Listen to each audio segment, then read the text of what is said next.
After living with their characters for 17 years, J.K. Rowling talks about them like they're members of her own family. And she couldn't just end the last book without revealing what happened to them next. So she tells all their stories in the book's epilogue. And in a conversation with filmmaker James Runcie, even adds a little bit of spice to the story of headmaster Albus Dumbledore. Dumbledore's gay. I told a reader that once and I thought she was going to slap me. But I always saw Dumbledore as gay. And Ginny marries Harry and they have James, Sirius, godparents Ron and Hermione. They have Albus Severus, who's the one I'm most interested in. And then third, Lily Luna, for their dear friend. And are they happy? Yes, I think so. My lot are all happy. I can't help it. You know what it was like? It was like running a race and you get to the finishing line and you're running too fast to stop. So I do know what happened afterwards. So I couldn't stop my imagination doing that. So I know this sounds an awful lot of detail to go into for your own satisfaction and not because you're planning to write more books, but that's just how it was. I couldn't stop. I had to know what happened next. So all of that could be another book? Yeah. Don't. Oh, no, it can't be. No, I think it would. I think it's definitely time to stop. Time to stop now. It gives me a certain satisfaction to say what I thought happened and to tell other people that because I would like my version to be the official version still, even though I've not written it in a book, because it's my world. But no, I don't want to write any more Hogwarts books.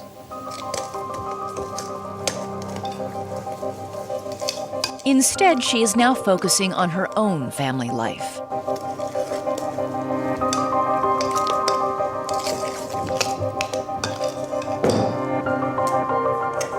I'm making David's birthday cake because he's 4 tomorrow. But it's just the family tea birthday cake. Because the day after that we have the party for all his friends and then he gets a shop-made Lightning McQueen from the Disney Pixar film with which he is obsessed.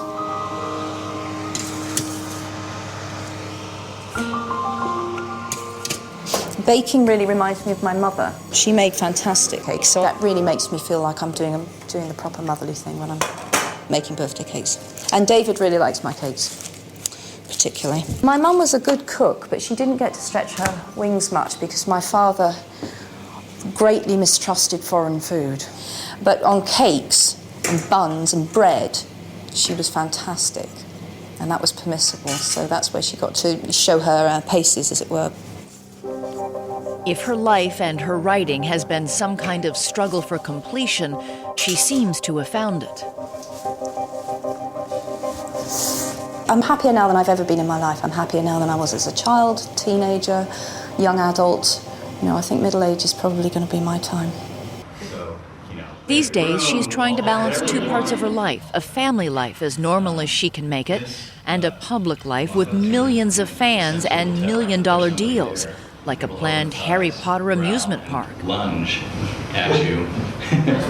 There's also the question of money. According to some press reports, you have £570 million. Mm-hmm. Is this true? Those reports are bollocks. How much do you have? Loads, but I'm not telling you how much. But it's definitely not 570. Why won't you tell me? Because I think it's private. But you have lots of millions of pounds. Yeah, I do. Money means that J.K. Rowling can afford to do her Christmas shopping anywhere. Here's a new cuff that we have. It's wonderful. It's great. Yeah.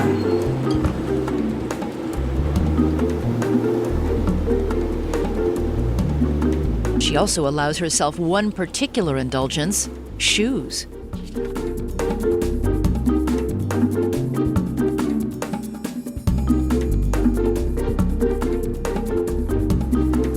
Why do girls love shoes so much? I want all of those. You're really nice. Do you worry about people asking you for money all the time?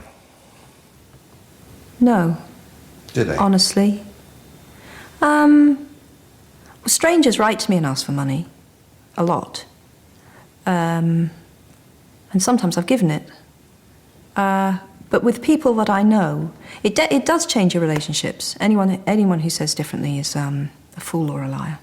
It does add a dimension to your relationships when your status changes initially, I think. But now, as time's gone on, I think my friends have made an adjustment and I've made an adjustment. And my experience is that your best friends are happy to take in the spirit that it's given, and you know, we can all relate pretty much as we ever did.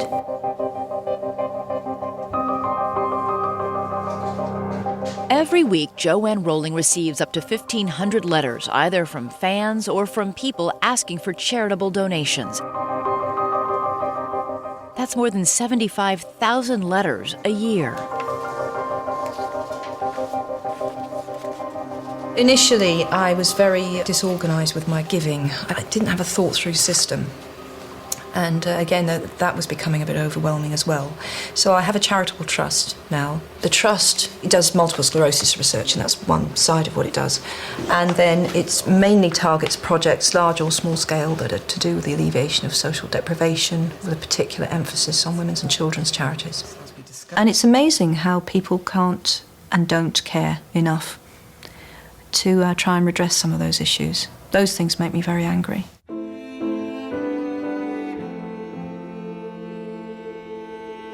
Joanne Rowling has given away millions of dollars, but she has never forgotten what it was like to have barely enough to provide for herself and her child. For the first time, she makes the emotional journey back to where it all began, to where she struggled to survive before the success of Harry Potter